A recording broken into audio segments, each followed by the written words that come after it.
Hurricane Sam expected to become a major Category 4 hurricane in the Atlantic. Where will she go, and will she make U.S. landfall?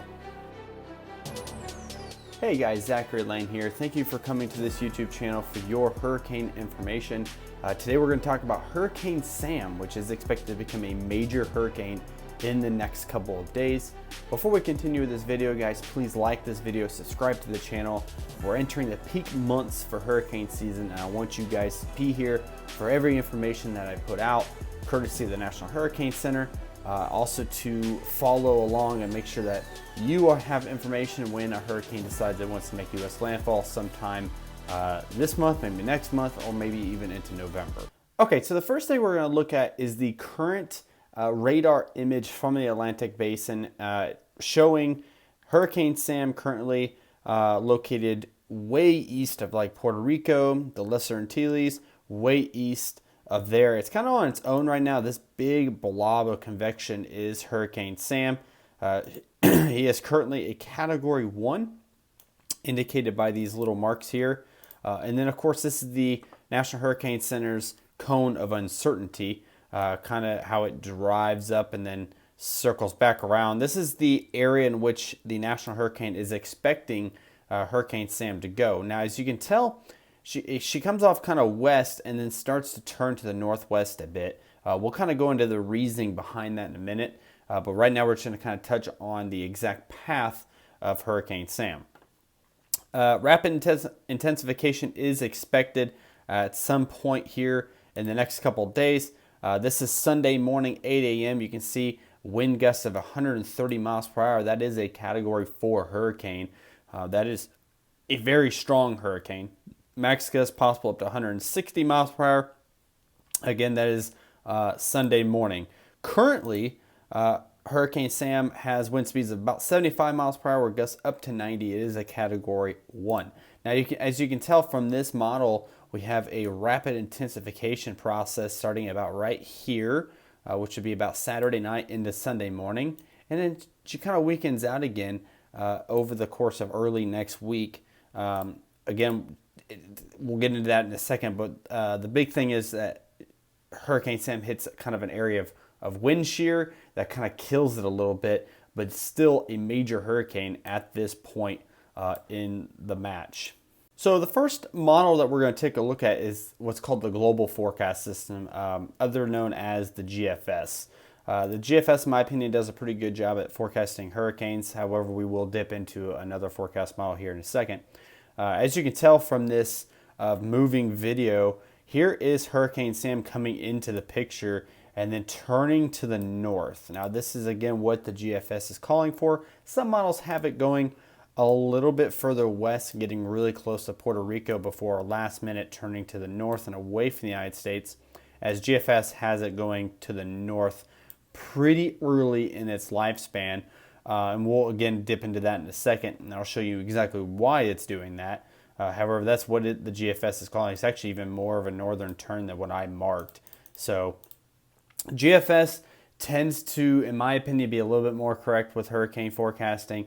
I know some people rely on forecast models like the Euro model and things of that nature, but GFS this year so far has been pretty accurate, so we're going to kind of go off of that today. All right, so the next model run we're going to take a look at is the European model run. This is a model run that people do enjoy. You can see Sam come into picture, and as I was saying earlier, GFS had it turning to the north pretty early, as with models like European, they tend to have it going a little bit west and then making that last minute turn to the north. Now, whether it's really not an argument as so much like will it hit the United States, because in my personal opinion, just based on what I have the information from me now, it will not. But it still could make, some model runs even have it going into the Gulf. So we want to kind of monitor that. But most of them have them go into this right turn to the north. Now, it really just depends when it makes that turn to the north, because if it waits too long and it gets to about right here and then turns, it easily could clip a portion of North or South Carolina if it's not careful enough. Now, however, this is way down the road. We're talking early October before this even happens. Way too far ahead for anybody like me to predict where a hurricane will go. However, I'm just saying, we have model runs that take it out pretty far west. We have model runs that turn it to the north really early. And so we'll see if we have any that kind of follow this route right here and maybe get really close to Florida and then make that turn to the north. And we'll kind of watch this area, maybe even parts of eastern Florida. But right now that's not necessarily the case, but we will kind of keep an eye on that too. So now let's talk about what is forcing it to turn to the north. So we were kind of talking about what is making these model runs have Hurricane Sam turn to the north. Well, we look at things like the surface temperature analysis. So Hurricane Sam is about, I don't even know, about right here probably. Here, we'll use a different color so you guys can see that a little bit better. Hurricane Sam is about right here or so. And GFS has it coming out and then turning way north into those cooler water temperatures. Euro has it coming out a little bit further. And then we don't have anything else right now. We do have some spaghetti models that kind of have it driving over here and some have it driving over here. But that's pretty typical with a hurricane. But we're looking at the surface temperatures, which is what hurricanes feed off of, is warm waters. You have 84 to 90 degree water temperatures Fahrenheit, right along this region, especially down here off the coast of South America. But that's not really important because it's not going to go that way. You have this thin line here of about 84, 85 degree temperatures. And you even have, even back through here is 84 degrees, mid 80 degrees temperature. So that's really why Hurricane Sam is originally going this direction. In this case, surface temperatures, obviously, yeah, they're good. But what's happening is there's a little dip of, lesser humid air. It's not as wet, not as thick in the humidity. And hurricanes love humidity. Hurricanes feed off of humidity. And so when you have a dip of no humidity here, I think what's happening is it's causing that blocking. And so it's not going to continue through either that or a weekend if it does. What's going to happen is it's going to follow that humidity, which is over here. And so it's going to make that turn to the north.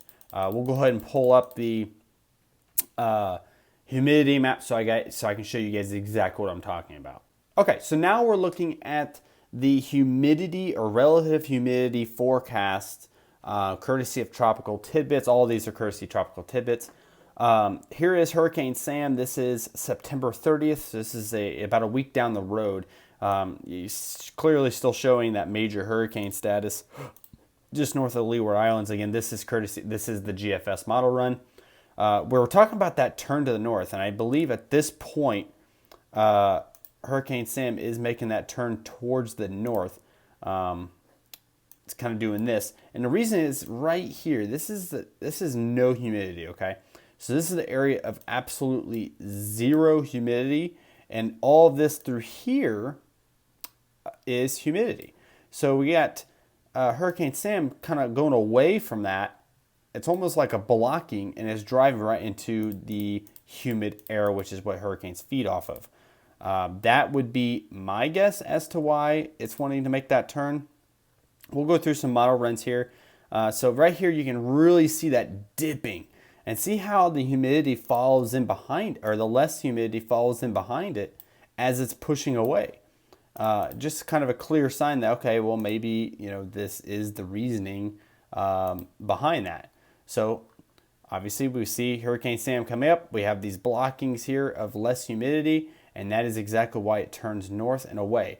Now the question is how quick will that process? So with different forecast models, sometimes they might be a little bit quicker. So with things like Euro, it might say that this lack of humidity might come a little south later, which is why you have Hurricane Sam coming a little bit further west before shooting north.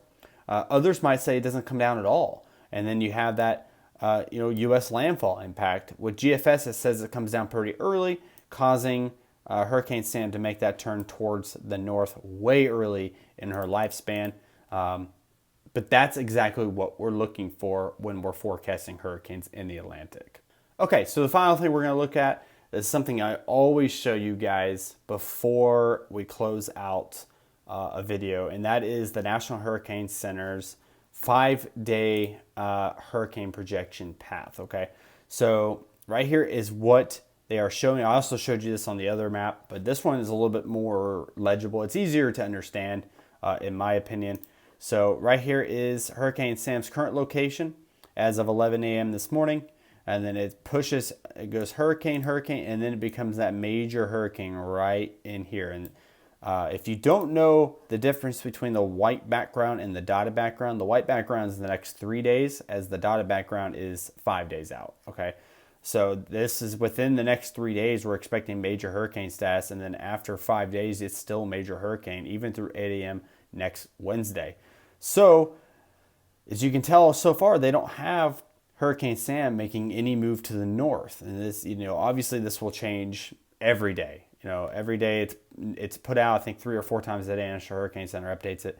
But no push to the north quite yet. As of 8 a.m. Wednesday, it's still continuing. Now, the question is, will the cone of certainty go this way?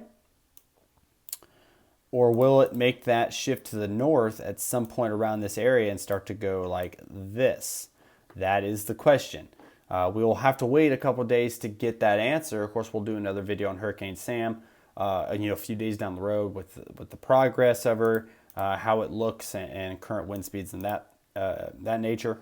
But really, a lot of uncertainty still exists with Hurricane Sam. But we want to do a video just to kind of show you guys, the potential impacts. There's nothing guaranteed, of course. There's nothing guaranteed of hurricanes until, it's really, really close. I wouldn't say really close to the U.S. landfall, but when it's within a few thousand miles, look how far away this is from any U.S. landfall. It is way out there in the middle of the Atlantic, so there's nothing to be concerned about right now. This is just a simple forecast update. Okay, guys, that concludes today's video of the update of Hurricane Sam, which is expected to make major hurricane status here in the next few days. We'll continue to monitor it. Right now, it is going to reach Category 4, but it's way off the coast of any landfall right now. But as the days progress, we will keep you guys updated. Please subscribe to the YouTube channel, like this video to help support me, and to be notified of any future videos that might come out on Hurricane Sam or any other tropical system, because we do have some also developing behind it. So we want to make sure all those, as we enter peak hurricane months, we want to make sure you guys are getting the information you need, especially if you live on the coastline. But thank you guys so much. I'm Zachary Walters. Thanks for watching the Zachary Lane channel.